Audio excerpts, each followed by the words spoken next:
আসসালামু আলাইকুম রহমতুল্লাহি ওবরকাতুহু।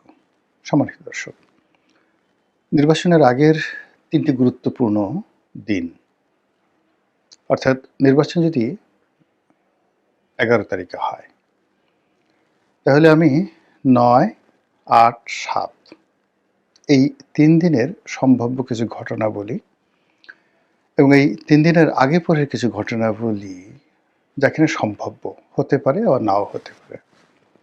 আর এগুলো হলে কী হবে কিংবা না হলে কী হবে, এই বিষয়গুলো নিয়ে আমি আমার নিজস্ব চিন্তা চেতনা থেকে যেটি ভালো মনে হয় সেটি আপনাদের নিকট উপস্থাপন করব। প্রথমত, নির্বাচন যদি ১১ তারিখে হয়, তাহলে আমি কেন ৯ তারিখকে টার্গেট করলাম? আবার আমি এই ভিডিওটি করছি ৫ তারিখে। ৫ তারিখের বাদ দিয়ে ৬ তারিখকে বাদ দিয়ে আমি ৭ তারিখের কেন ঘটনাপুঞ্জি আপনাদের সামনে তুলে ধরার চেষ্টা করছি। এর কারণ হলো যে আমি ভিডিও করছি ৫ তারিখে, ৬ তারিখে শুক্রবার, সরকারি বন্ধের দিন। আমাদের দেশে শুক্রবারে কেয়ামত হয় বা কেয়ামত হবে। এছাড়া সাধারণত বাংলাদেশে শুক্রবারে বড় কোনো ঘটনা ঘটে না। শনিবারে ৭ তারিখ, রোববারে ৮ তারিখ, আর সোমবারে ৯ তারিখ, মঙ্গলবারে ১০ তারিখ, বুধবারে ১১ তারিখ। বুধবারে আপনাদের হলো ইলেকশন। তো বুধবারের আগে হলো মঙ্গলবার, তার আগে সোমবার। কোন ৩টি দিন নিয়ে আপনাদের সঙ্গে আলোচনা করব? শনিবার, রবিবার, সোমবার। এখানে ৩ দিন ৩ রাত, মূলত ৭২ ঘন্টা। এই ৭২ ঘন্টাকে আমার কাছে মনে হচ্ছে দম বন্ধ করা একটি ঘটনা। কী ঘটতে পারে, কেন ঘটতে পারে সে বিষয়গুলো বলবো। তার আগে প্রকৃতির কিছু লীলাখেলা বা ইতিহাসের কিছু লীলাখেলা আপনাদেরকে বলি। যখন দেখবেন যে বড় কোনো দুর্ঘটনা ঘটে কিংবা প্রকৃতিতে বড় কোনো পরিবর্তন আসে কিংবা কালবৈশাখী আসবে, ঘূর্ণিঝড় আসবে, সুনামি আসবে, তার আগে নির্দিষ্ট পরিমাণ আগে কতগুলো লক্ষণ প্রকৃতিতে ফুটে ওঠে এবং সেই লক্ষণগুলো আপনারা কম বেশি সবাই জানেন। আপনার সুনামির আগে, কালবৈশাখীর আগে প্রকৃতি অনেকটা নিস্তব্ধ হয়ে যায়, বাতাস প্রবাহিত হওয়া বন্ধ হয়ে যায়। তারপর চারিদিক থেকে কেমন যেন একটা শি শি শি শি, মানে অকারণ আওয়াজ আপনি দেখতে পাবেন বড় কোনো দুর্ঘটনার আগে।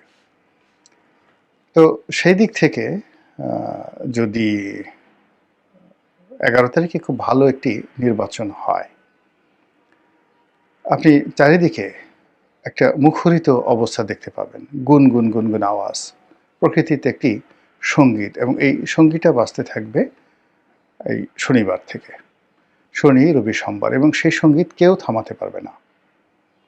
জামাত জামাতের মতো গাইবে, বিএনপি বিএনপির মতো গাইবে, এবং সবার মধ্যেই এই একটা তাড়াহুড়া থাকবে, একটা আবেগ থাকবে, একটা উচ্ছ্বাস থাকবে, একটা আনন্দ থাকবে, তার সঙ্গে সঙ্গে একটা টেনশন থাকবে, নিজে বিজয়ী হওয়ার বা পরাজিত হওয়ার, প্রতিপক্ষের বিজয়ী হওয়ার বা পরাজিত হওয়ার একটা আনন্দ এবং উচ্ছ্বাস, ভয় এবং আশা, যেটিকে বলা হয় খৌফ, ভয়, খৌফ এবং রিজ্জা।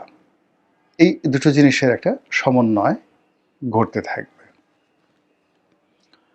আর যদি ধরুন নির্বাচনে কোনো অশনির সংকেত থাকে, আপনি দেখবেন যে শনিবার থেকেই সব কিছু নীরব হয়ে গেছে, কোথাও কোনো গুনগুনানি নেই, মানুষ খুব সতর্কভাবে পা দিচ্ছে,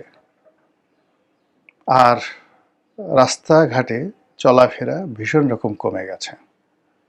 শনিবার থেকে রাস্তাঘাটে লোকজন চলাফেরা কমে যাবে, রবিবারে আরও কমবে, সোমবারে আরও কমবে, মারাত্মকভাবে কমবে। এরপরে আপনি দেখতে পাবেন যে আইনশৃঙ্খলা রক্ষাকারী বাহিনী, তাদের টহল মারাত্মকভাবে বাড়বে। মারাত্মকভাবে বাড়বে যদি নেতিবাচক হয়। আর যদি ইতিবাচক হয় তাহলে আপনি আইনশৃঙ্খলা রক্ষাকারী বাহিনী তাদের উপস্থিতি থাকবে কিন্তু আপনি টের পাবেন না। আপনার কাছে এটা দৃশ্যমান হবে না। এর কারণ হলো লোকের লোকারণ্য থাকবে। তো বহু সংখ্যক লোকের মধ্যে দৌড়াদৌড়ি, ছুটোছুটি, ঝাপাঝাপির মধ্যে, আনন্দের মধ্যে, গুঞ্জনের মধ্যে মিলিটারি গাড়ি কটা এলো, পুলিশি গাড়ি কটা গেল, আনসার কী করলো, ভিডিবি কী করলো, এগুলো নিয়ে আপনার চিন্তা করার কোনো সময় থাকবে না।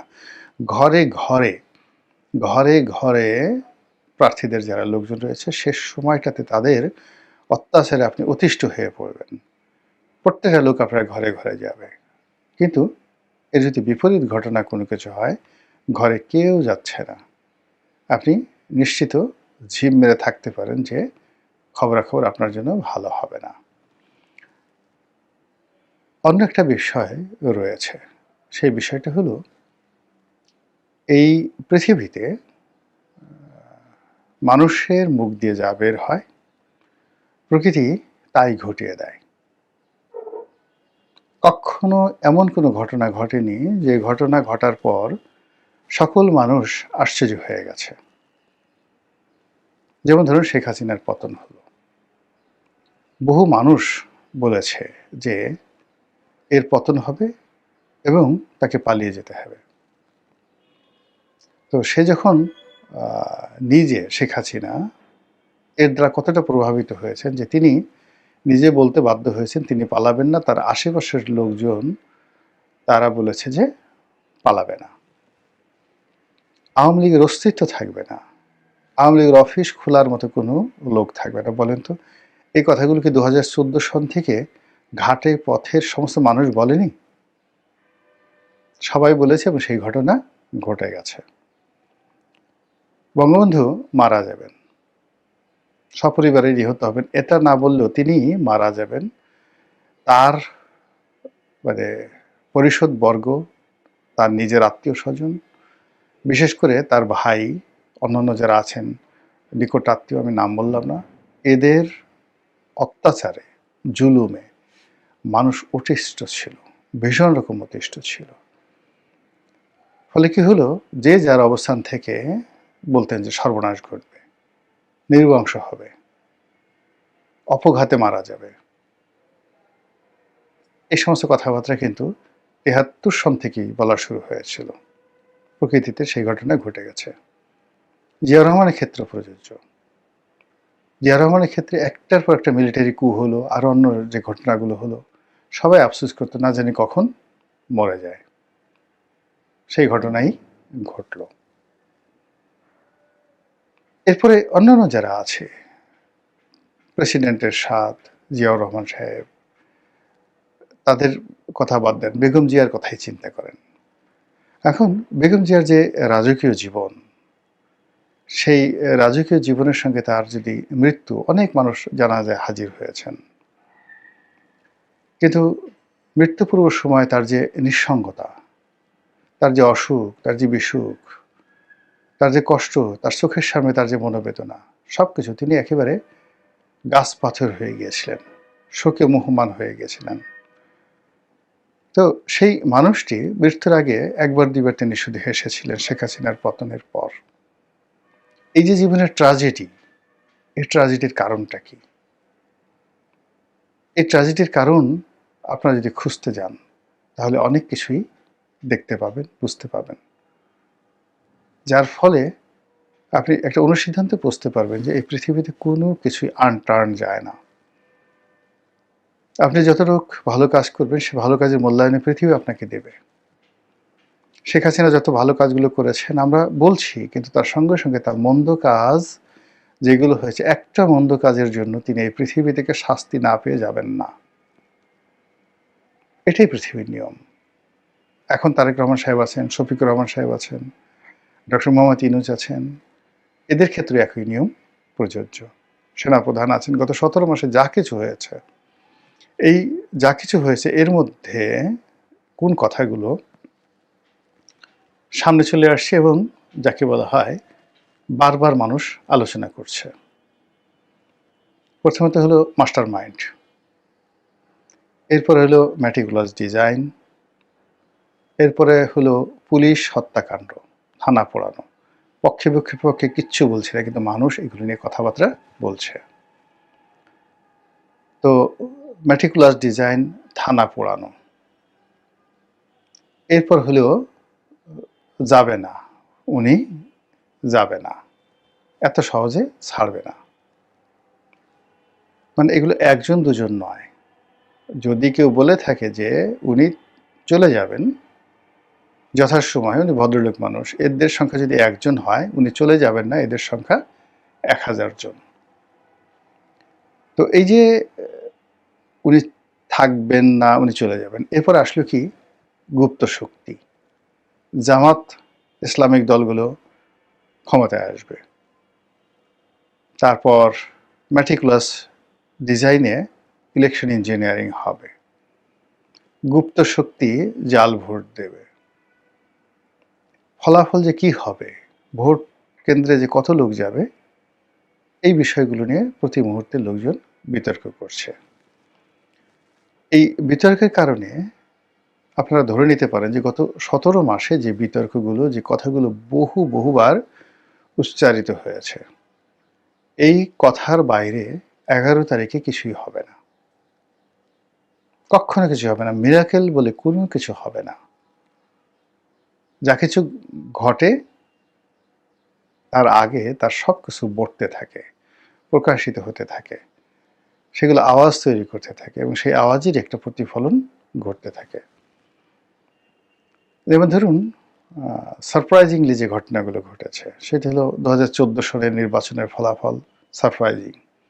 নির্বাচনের পর আমরা আশা করিনি যে 5 বছর থাকবে, সারপ্রাইজিং। 18 নির্বাচন সারপ্রাইজিং, 2024 নির্বাচন সারপ্রাইজিং। তো সেক্ষেত্রে যে নির্বাচনটি, সেই নির্বাচনটি আমাদের যে কথাবার্তা, সমাজের যা কিছু চলছে, সেই নিয়ম অনুযায়ী নির্বাচনটি যদি হয়, সেটি হবে না। এটি হবে একটি সারপ্রাইজিং নির্বাচন, এক। আর আমরা যদি সারপ্রাইজিং মানে ম্যাজিক্যাল, থান্ডারিং, তারপরে যাকে বলা হয় অ্যাস্ট্রোনাস্টিং, এরপরে আরও অনেক কিছু ইংরেজি শব্দ আপনি যদি যুক্ত করেন, বাংলাতে আপনি যদি সেগুলো বলেন, তাহলে যে যা দেখলে আপনি কিংকর্তব্য বিমূল হয়ে যাবেন, থান্ডার্ড হয়ে যাবেন, বজ্রাহত হয়ে যাবেন। তারপরে আপনি যাকে বলে এখন বেকুব হয়ে যাবেন। তারপরে আপনি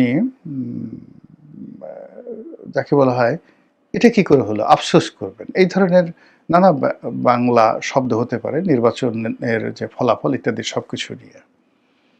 কিন্তু নির্বাচনের আগে এবং পরে যে ঘটনাগুলো ঘটবে, চূড়ান্তভাবে যে ঘটনাগুলো ঘটবে, যেটি একটি অধ্যায়ের সমাপ্তি ঘটবে এবং একটা নতুন এরা তৈরি করবে। সমাপ্তি ঘটবে হলো যে ধরুন ডক্টর মোহাম্মদ ইউনূসের রাজত্বের সমাপ্তি ঘটবে, আর যারা ক্ষমতায় আসবে তাদের একটা নতুন এরা তৈরি হবে। এটা অবশ্যই হবে এই যে গত 17 মাসে যে ন্যারেটিভগুলো তৈরি হয়েছে, সেই ন্যারেটিভের ভিত্তিতে। আর এই যে ন্যারেটিভগুলো, যেগুলোর ভিত্তিতে একটা নতুন এরা তৈরি হবে এবং একটা গ্রুপ ক্ষমতা থেকে চলে যাবে আর একটা গ্রুপ আসবে। এদের এই সমস্ত রসায়নগুলো, কাটাকাটিগুলো, গুতোগুতিগুলো, এদের যে পর্দার আড়ালের সমস্ত খেলাধুলাগুলো, যা কিছু সম্ভব, সব কিছু এই 3 দিনে, মানে শনিবার 7 তারিখ, 8 তারিখ, 9 তারিখ, রবিবার, সোমবার, এই 3 দিনের মধ্যে এই জিনিসগুলো অবশ্যই ঘটবে। যেটা বললাম, যদি ইতিবাচক কোনো কিছু ঘটে তাহলে এক ধরনের ফলাফল, আর নেতিবাচক যখন ঘটবে তখন ওই সিমটমগুলো আপনি দেখতে পারবেন, যে আগের সময় বলছি বেশ কিছুক্ষণ আগে। মহান আল্লাহ সকল দুর্ভোগ দুর্দশা থেকে, অজানা আশঙ্কা থেকে, ভয় এবং ভীতি থেকে, এবং এই পৃথিবীর অনিষ্ট থেকে, অশরীরী আত্মাদের অনিষ্ট থেকে, শয়তানের অনিষ্ট থেকে, এবং নফসের অনিষ্ট থেকে, এবং মহান আল্লাহর ক্রোধ থেকে আমাদের সবাইকে, আমাকে সহ, আমার পরিবার সহ আপনাদের সবাইকে রক্ষা করুন, হেফাজত করুন। আসসালামু আলাইকুম রহমতুল্লাহি ওয়া বারাকাতুহু।